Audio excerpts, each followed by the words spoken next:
Hello, this is Atlantic Debrief, the podcast of the Atlantic Council's Europe Center, covering all things Europe and the state of transatlantic relations. I'm Fran Burwell, Distinguished Fellow at the Atlantic Council and a Senior Director at McClarty Associates. We're here today to discuss the European Union's Artificial Intelligence Act. On Friday, December 8th, the EU member states, Commission, and the Parliament reached agreement on the provisions of the Act, and it now awaits formal approval by the Council and Parliament. But the deal is set. To discuss the final provisions, I'm delighted to welcome the co-rapporteurs from the Parliament, Dragoș Tudorache and Brando Benifei. Dragoș Tudorache is with the Renew Europe group and is a rapporteur for the Committee on Civil Liberties, Justice and Home Affairs, known as LIBE. Brando Benifei is the rapporteur of the Internal Market and Consumer Protection Committee and is with the Socialist and Democratic group. Let me start by asking each of you to identify the most important thing this act achieves and also the biggest compromise you had to make. We know there was a lot of pressure to actually get this done before the holiday break. So let me start with you, Dragoș. Well, thank you very much for the invitation. I won't put the finger on one single thing as something that I'm satisfied with. And I will say that I think the greatest achievement of the file is the balance between protection and innovation, which is something that we have, both of us, Brando and myself, set as an objective from the very beginning, understanding how important it is that on one hand we put the right protections in place, those safeguards that are essential for our individuals' rights and for the interests of society at large, but at the same time that we don't do that by over-regulating, by putting unnecessary burdens on technology that otherwise is going to power up our economies, our societies to a huge extent. So I'm satisfied with that balance that we found, and I think that is the big achievement of the text. In terms of the greatest compromise, at least I personally felt that the biggest compromise was on the exception for national security, which is something that we in Parliament always resisted, or at least tried to resist as a pressure coming from the Council. Also because in our view, is not even necessary. The treaty is very clear about the competences of the EU in the areas of defense or national security. So we didn't think that having another text that expressly carves that out adds anything, but on the contrary, it kind of feeds into questions, and I think legitimate questions as to what are the member states up to if they want to restate that fact. But there are precedents already created in legislation about that, so the best we could do is to refer back to those precedents and use one of the existing precedents, which is what we did. And Brando Benifei, over to you. The best and the compromise. Yes, I agree with my colleague that the balance between innovation and protection is the most important point we achieved. But I can also add that we were able to address the most innovative and also complex forms of spreading of artificial intelligence that were not very well focused at the beginning of this legislative work. I'm referring to the most powerful models that are the most used today, models to develop the most innovative systems, and also for the future they are for sure going to be the alphabet of many systems. And in fact, some of the systems they develop, like the generative AI systems, and in general, many general purpose AI models and systems, we have taken care of them in terms of transparency, in terms of recognizability of AI-generated content, and also of protection of copyrighted material. So these were issues that were not there in the initial discussion, and we brought them in because, in fact, the discussion has evolved as we work. But we maintained our commitment to stay true to the risk-based approach. And in the case of the most powerful models, we think that we are confronted with systemic risks that are to be taken care of. In terms of the most difficult compromise, I completely agree with the colleague. I also consider the national security as the biggest issue on which we had to compromise, because it's a way that is used sometimes by the member states to try to enlarge the already existing exception on national security. So, as it was said, we worked using precedents so that we would not give way for this kind of potential abuses. But it was not an easy negotiations, and we would have preferred to not have that altogether. But as it was said, we needed to do some compromises to reach. So let me dive a little bit deeper into this issue of protection versus innovation. Because, of course, the day after, I was getting one of my tech newsletters that we all get. And, of course, they said, will the AI Act squash innovation? And, of course, they point out that Europe is not the home of all these new companies that are coming up with generative AI, or at least not the larger ones that are in the public arena. Europe has not developed its own Google, but there is... how do you see innovation and protection working together in this bill? Do you think there is a problem in terms of what is happening in Europe in terms of development of innovation? Will this bill stymie that in any way, or do you think it will encourage it in some way, innovation? So I think we really took this issue very seriously. And in fact, we worked very hard as Parliament, for example, to develop a strong set of so-called sandboxes that will be mandatory for the member states. So to help new businesses, startups to develop with a protected environment to develop their activity, and to not have all the regulatory burden all at the time, all together from the beginning on their shoulders. Also to encourage a new business that will need to compete with a pre-existing established activity. So we are trying to build an instrument in this way that will help development of new ideas and new business models. At the same time, I must say that today we do not have any AI Act still in place.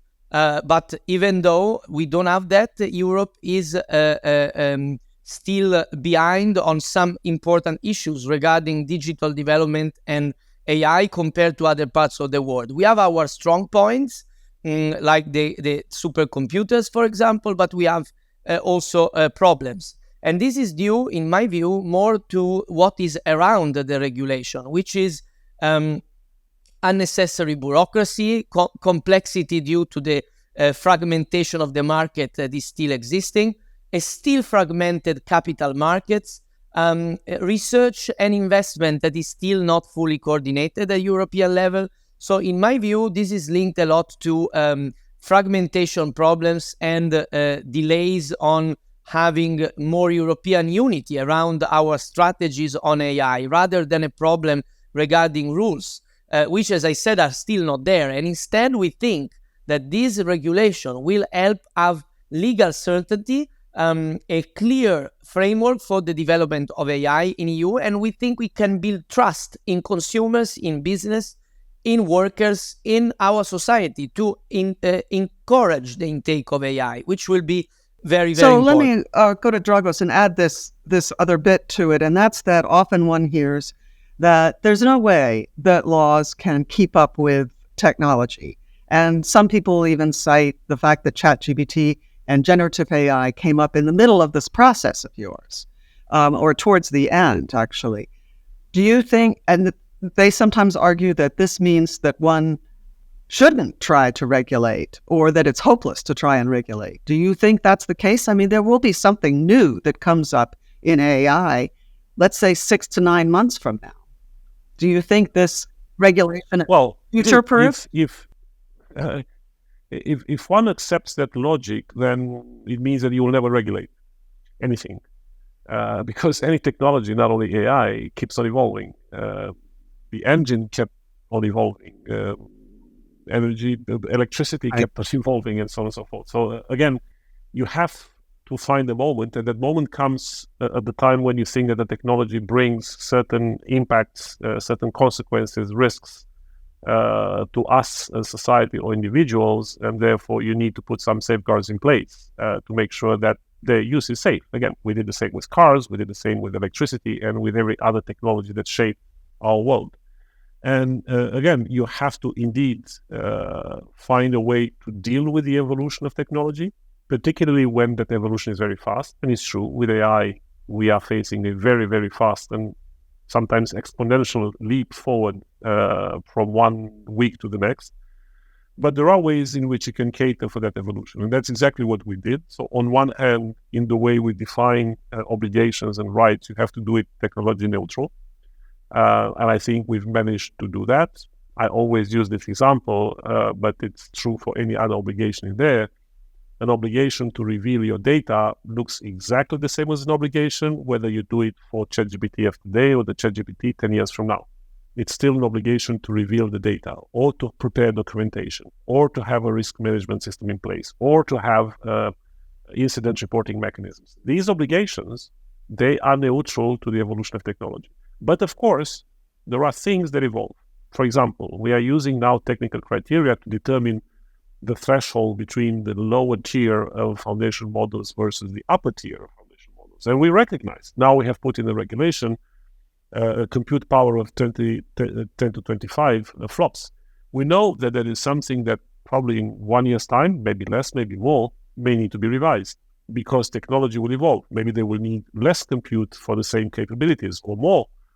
And there are many other parts of the text which include these sort of more technical either descriptions of applications or criteria for which we have deliberately introduced mandates for adaptation via what we call comitology, which is a much more simplified and expert-driven process of adapting a piece of the text, a precise piece of the text that you pre-identify, and that's exactly what we do, in order to allow for the regulation to stay future-proof and cater for the changes in technology. So I think we're pretty safe in that. So let me turn now to kind of what you all were both indicating was the biggest compromise, which was the national security thing. But I want to focus a little bit differently and more on the law enforcement, because national security does have an exemption within the treaties. But in terms of things that were banned, I think, everyone is known from the beginning of this process that social scoring would be banned, emotive manipulation, things like that. But what about facial recognition technology? Where did you all end up on how law enforcement can use this and whether real time or not? I found in reading some of the recaps that it wasn't entirely clear, and I know this was a big issue during the trialogue. So Dragoș, first you, and Brando, if you want to chime in.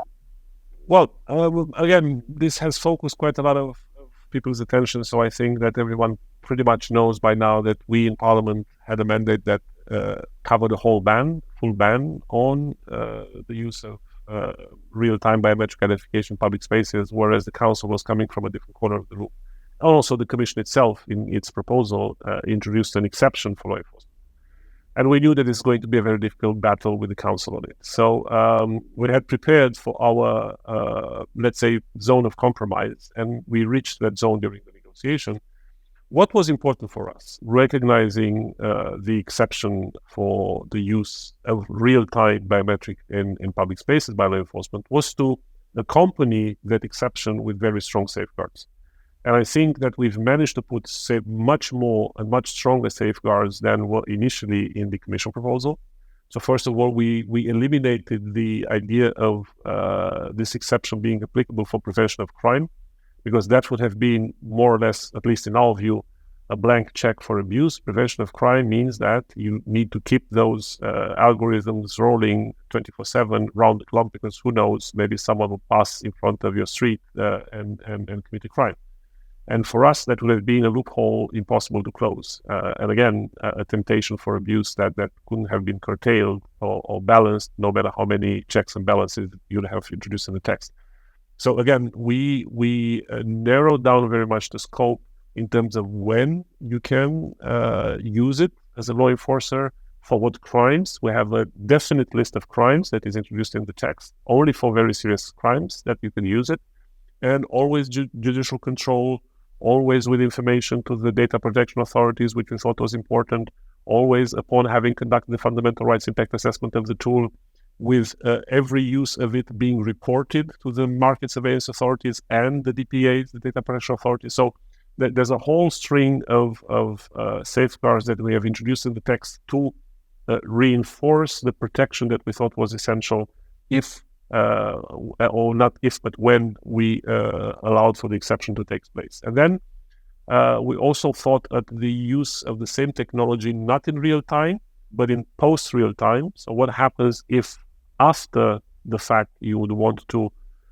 use the technology and we have introduced it in the high risk with an additional set of safeguards to again make sure that abuse is curtailed as much as possible. So that's the construction. And very importantly, in terms of prohibitions, we did manage to get into the text prohibitions on biometric categorization, on emotional recognition for education and workplace, and very importantly on predictive policing, something that was very important for us in our mandate, and which also believe goes very much to the heart of the type of protection against potential law enforcement abuse that we want to ensure with the application of this. So let me ask, Brando, we're seeing more and more use of facial recognition technology anyway in our normal lives. Do you think this is going to curtail that at all, or it's not necessarily law enforcement unless something happens? I'm trying to understand the difference between how it's going to... Well, what we have been looking at is the use that we can define as one-to-many. Right. So the use for control and surveillance. We are not prohibiting the use of biometric verification. That means the one-to-one. A person who wants to use the specific service by using its biometric data. Obviously, when AI is involved, depending on the use case, this can be in the high risk, but anyway, in the European context, there are a lot of protections linked to the GDPR and to the existing legislation. So you need to consider that. But we are not prohibiting the use of this data for legitimate uses that can simplify the activity in our life in various contexts. What we want to avoid is that these technologies, the sum of these different instruments, including predictive policing and biometric categorization, could be used to in fact create a surveillance society in a context of even having people not really realizing it, because it could become very subtle. So this is what we wanted to achieve, and I think that in fact we achieved this a lot. And I have to underline that we really got a text close to the European Parliament worries, also because the governments wanted to conclude, but for us this was a no-go to overcome certain limits when dealing with the protection of fundamental freedoms. So that clarifies a lot. Let me ask one more clarification question about the provisions of the Act, and then let's move to talk about the external implications. And that's just basically when you have a high-risk use, such as human resources, employment, critical infrastructure, things like this, what does the Act actually require the provider to do? And is it the person or the company using the AI, or is it the developer that has to comply with these? Brando, go ahead. Yeah. Well, it will be the developer, that the so-called provider, that will have to perform a conformity assessment when we are in a high-risk use case. This means that it will have to check a series of aspects linked to the system that he wants to put in the market, related to the data quality and appropriateness, the data governance, the cybersecurity, the technical requirements, the human oversight, and some elements on environmental impacts. So This is something that will be pursued through standards that need to be developed, that will standardize what will be needed to have a risk reduction and so a safe AI for people that are affected by it in contexts like a workplace, in a school for certain activities, in the deployment of healthcare, in a tribunal for justice administration, etc.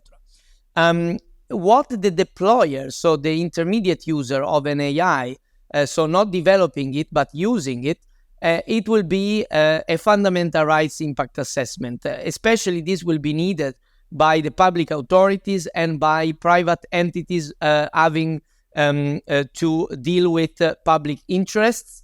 And to that we add banks and insurances. We negotiated this list that includes certain more, we can say, sensitive deployers that will need to look also at the concrete, in the specific context, risks that need to be considered. I give you an easy example. If you use AI in a school, then you need to, on one end, have an high-risk certification, conformity assessment. If you use that, for example, to support the decision on the school performance of pupils, but with the fundamental rights impact assessment, you will check also in that specific school context, based on the way the teaching is done and the way also the school population is composed, what specific additional risks you could endure. The procedure for this fundamental rights impact assessment will not be too complicated. We do not want that to be too burdensome, and in fact it will be standardized by the AI office that we establish at European level to make a clear requirement on what will be needed to be done by the deployers in terms of fundamental rights impact assessment. So, Dragoș, let me ask you the external question, the impact externally of this. We've seen a number of non-EU governments, including the Biden administration, echo EU rhetoric on trustworthy and human-centric AI, very much picking up the language that kind of surrounds this bill, but not necessarily actually passing other bills. The EU is the first, as far as we can determine. Do you expect others to adopt similar legislation? Have you had other legislators and other governments reach out to you for your thinking on this? And how do you expect this to move forward? The answer is very simple. Yes. Yes, there were governments and parliaments, in fact, reaching out, I think, to both of us in the past year, because they were themselves in various stages of deliberations or preparations of similar acts. And many in Latin America, many in Asia, and they are, I would say, almost inevitably looking at our model, not because they want to copy it, or because they believe it's perfect. I'm sure it's not. But because, as I always say, there aren't many ways at looking at transparency, there aren't many ways at looking at data accuracy or data robustness or data governance in the context of this technology. So I think that if you start with the assumption that you don't want to regulate the technology itself, but you want to regulate its use, and when you regulate its use, inevitably you bump into the issue of risk, I think, again, inevitably you will end up with a risk-based approach, whether you want to call it that way, or you want to approach it differently, but it's still, again, inevitably going to go in this direction. So I think that for those that are committed to write up legislation, and I think there will be more and more, and not necessarily because, I don't know, the Brussels effect, or I think it's simply because there is now a bottom-up expectation from societies that something is being done by policymakers, that they take responsibility for a technology that starts having a very serious impact in their lives, from their workplace to societal implications. And I think policymakers that are listening to society, to their voters, will need to react. And now, as far as the US is concerned, I think what the Biden administration did with the executive order was to do as much as it could as an administration bar Congress acting, the legislator acting. And I think recognizing that the prospect of the Congress acting, not because I think in fact there are more and more legislators in Washington who believe that something needs to be done about AI, who recognize also the risks, the need for safeguards. I've been listening to many representatives, senators who are, it's the same speech that I hear in Washington as I hear here in Brussels. But I think it's simply a result of how difficult it is now in Congress to pass bills because of the current political stalemate. And I think, again, the executive order just plugged in that gap, recognizing how important it is to at least give a sense of travel to the industry, give a sense of direction also to those that are employing or purchasing artificial intelligence. So I think it does as much as it could do. But if you unpack, in fact, content of the executive order, if you look at all of the areas that are being listed in the executive order in terms of those that have a potential impact and where there is a mandate given to federal agencies to start looking at every stone and identify risks and work with companies to do that risk, and then the mandate to only do contracting with those companies that are manifesting an adherence to certain commitments. So that is an approach that is not at all very dissimilar to ours. It's just packed differently and with tools that are at the disposal of the Brando, administration. any last words? I know both of you have other things you have to do. Any last words on this?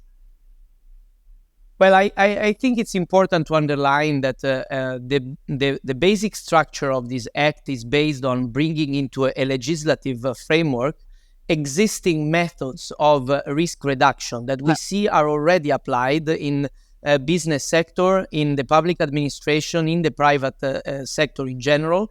And we are trying to use them to as a blueprint for not anymore just voluntary commitments, but for a law that can be used to protect more effectively the rights of citizens, of workers, of businesses in all the ecosystem. And I think this can be an example for further work, like Dragoș was hinting that we can see something moving everywhere in the world, but also as we can say a way to pinpoint that we need to deal with both aspects of AI risks, the daily risks impacting our society in its daily life, we can say, impacting the individual, and the systemic risk aspect that deals with more existential threats, weaponization of AI. And we deal also with that by looking at how we put more security in the most powerful models. But this last aspect obviously needs also further international cooperation, and we hope that the regulation will be one building block of this further building of an international order around AI. Thank you very much to both of you. This has been a comprehensive and I think extremely interesting look at the new legislation. We'll look forward to its ratification in plenary and to approval in the Council. But congratulations to both for having gotten this bill through. Thank you so much for joining us today on Atlantic Debrief.